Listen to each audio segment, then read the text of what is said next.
વલસાડ જિલ્લામાં ધોધમાર વરસાદથી મુશ્કેલી સર્જાયાના દ્રશ્યો સામે આવ્યા છે। લો લેવલના 11 જેટલા રસ્તાઓ બંધ કરવામાં આવ્યા છે। 11 જેટલા નીચાણવાળા આવેલા બ્રિજ પર વરસાદી પાણી ફરી વળ્યા છે। વલસાડના 2 મુખ્ય અંડરપાસમાં પાણી ભરાતા બંધ કરવામાં આવ્યા છે। વહીવટીતંત્રએ લોકોને નદી કિનારે ન જવા અપીલ કરી છે। જે રીતે ભારે વરસાદ નોંધાયો છે તેને લઈ મુશ્કેલીના દ્રશ્યો વલસાડથી સામે આવ્યા છે। તો એક તરફ કાર ફસાઈના દ્રશ્યો સામે આવ્યા છે તો બીજી તરફ નીચાણવાળા રસ્તાઓ બંધ કરવામાં આવ્યા છે।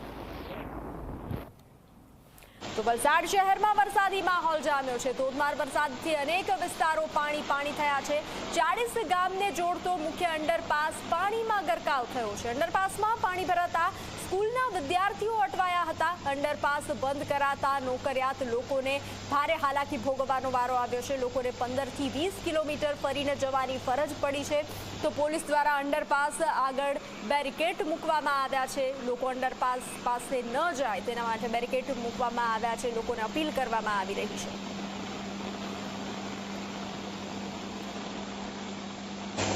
વલસાડ શહેરમાં મોડી સાંજથી જ મેઘરાજાની ધમાકેદાર બેટિંગ શરૂ થઈ છે। મેઘરાજાની ધમાકેદાર બેટિંગ વહેલી સવારે પણ શરૂ રહી હતી, જેને લઈને વલસાડ અને 40 ગામોને જોડતો જે મુખ્ય અંડરપાસ છે તે બંધ થઈ જવા પામ્યો છે। આપ જે પ્રમાણે દ્રશ્યોમાં જોઈ શકો છો કે અંડરપાસમાં ગળા સમાન પાણી ભરાઈ ગયા છે, જેને લઈને જે પોલીસ દ્વારા છે તે વાહન વ્યવહાર બંધ કરી દેવામાં આવ્યો છે। જે રીતે વરસાદ વરસી રહ્યો છે તેને લઈને શહેરના વિવિધ વિસ્તારોમાં પણ પાણી ભરાઈ ગયા છે। સ્ટેટ હાઈવે ઉપર પાણી ભરાઈ ગયા છે તો કેટલીક જગ્યાઓ ઉપર જે રસ્તાઓ પાણીમાં પરિવર્તન થતા જે વાહન ચાલકો છે તેઓએ ચકરાવો કરવાનો વારો આવ્યો હતો, કારણ કે જે રીતે અંડરપાસ બંધ થઈ ગયો છે, 40 ગામોમાંથી શહેરમાં આવવાનો મુખ્ય અંડરપાસ બંધ થઈ ગયો છે તેને લઈને જે વાહન ચાલકો છે તેઓએ 5 થી 10 કિલોમીટર ફરવાનો વારો આવ્યો છે। સાથે સાથે જે સ્કૂલ જતા બાળકો છે તેઓએ પણ અટવાનો વારો આવ્યો હતો, કારણ કે જે મુખ્યત્વે 40 ગામના જે બાળકો છે શહેરમાં ભણવા આવતા હોય છે તે બાળકોએ આ અંડરપાસમાંથી પસાર થતા હોય છે, પરંતુ જે અંડરપાસ છે તે બંધ થઈ ગયો છે તેને લઈને ક્યાંક ને ક્યાંક જે સ્કૂલે જતા વિદ્યાર્થીઓ છે તેઓએ પણ હાલાકી વેઠવાનો વારો આવ્યો છે।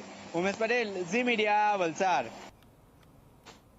તો આપ જે રીતે દ્રશ્યો જોઈ રહ્યા છો આ વલસાડના છે। નીચાણવાળા વિસ્તારો જે છે તે પાણીમાં ગરકાવ થયા છે। 40 ગામને જોડતો અંડરપાસ જે છે તે બંધ કરવામાં આવ્યો છે। લોકો 15 થી 20 કિલોમીટર ફરીને જવા મજબૂર બન્યા છે। તો મેઘાવી માહોલે મુશ્કેલી સર્જીના દ્રશ્યો સામે આવ્યા છે। આપ દ્રશ્યો જોઈ રહ્યા છો, કાર પણ જે છે તે પાણીમાં ફસાઈ છે। ડ્રાઈવરનું જે છે તે સ્થાનિક લોકોએ રેસ્ક્યુ કર્યું હતું। તો હાલ 40 ગામને જોડતો અંડરપાસ બંધ કરવામાં આવ્યો છે।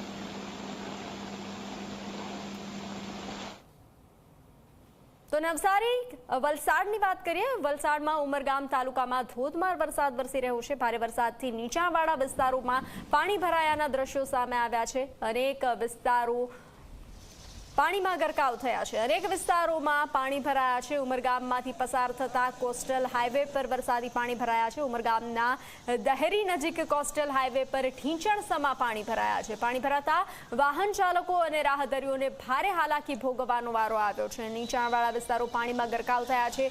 લોકો પરેશાનીનો સામનો કરી રહ્યા છે તો સાથે સાથે તંત્રની પોલ પણ ખુલી રહી છે। પ્રી મોન્સૂન કામગીરીને લઈ રસ્તાઓ પાણીમાં ગરકાવ થયા છે। આપ જે રીતે દ્રશ્યો જોઈ રહ્યા છો કે લોકો જે છે તે ઢીંચણસમા પાણીમાં જવા મજબૂર બન્યા છે। તો આ દ્રશ્યો છે વલસાડના ઉમરગામના।